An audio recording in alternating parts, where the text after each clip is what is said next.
نیر جہاں صاحبہ کو مبارکباد دیتے ہیں اور دعا کرتے ہیں کہ خدا ان کی توفیق میں مزید اضافہ کرے اور اس ایوارڈ کی رقم برابر بڑھتی رہے، کیونکہ بہرحال ہمارے ادیب اور شعراء بھی دوسرے دنیا داروں کی طرح ضرورت مند ہیں اور ان کی قدر افزائی ہونا چاہیے۔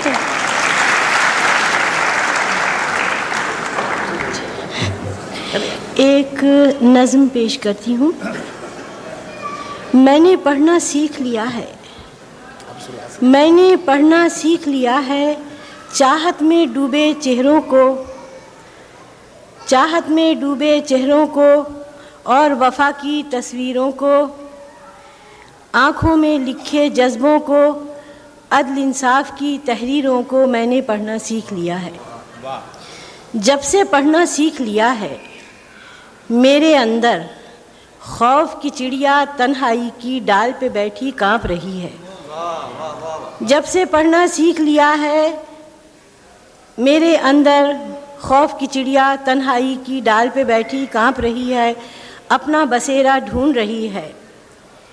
چیل اور کوے گدھ افلاک پہ اور زمیں پہ صرف درندے گھوم رہے ہیں۔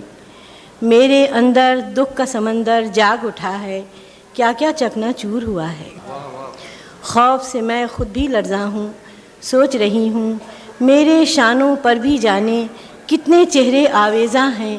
سوچ رہی ہوں میرے علاوہ جانے اور کس کس نے کیا کیا پڑھنا سیکھ لیا ہے۔ بس ایک اور چھوٹی سی نظم ہے۔ ہمارے دور کا یہ کرب ہے الفاظ سے بڑھ کر، ہمارے دور کا یہ کرب ہے الفاظ سے بڑھ کر، کہ اب اس دور میں سہنی گھڑے تو سارے پکے ہیں مگر مہیوال کچے ہیں۔